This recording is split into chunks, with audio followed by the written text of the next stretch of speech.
Back to our top story for you this morning, the measles outbreak continuing across the county and now state lines. Here in Texas, the Department of State Health is right now reporting more than 150 cases, and the CDC is on the ground investigating. Yeah, Lacey Beasley has been digging into that data for us from the newsroom. Lacey, we now know Texas is obviously impacted, but there's multiple other states as well.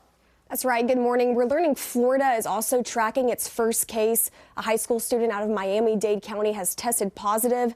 And a reminder, what makes this outbreak so startling is health officials once considered this highly contagious disease permanently eliminated. Texas reported its first cases in Gaines County in early February.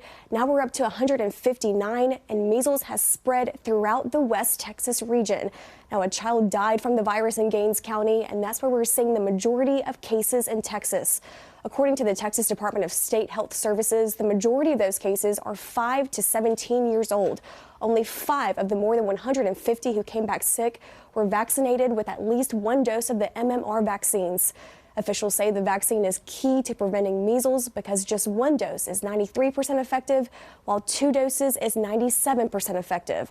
The president's pick to lead the National Institutes of Health says he's open to more research about any connection between autism and vaccines as a tool to convince skeptics. I'm convinced that we have good data on MMR and autism, but if other people don't agree with me and then they don't vaccinate their children, if I'm confirmed as NIH director, the one lever I'll have is to give them good data. Now, early symptoms of measles mimic respiratory viruses, fever, cough, and sore throat.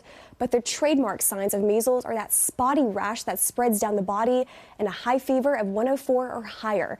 Now, school vaccination rates have dropped from 95% pre-pandemic to under 93% today. You can double check whether your child has the MMR vaccine by getting records from your doctor or the state health website services. We'll be keeping an eye on those growing cases here in Texas and nationwide.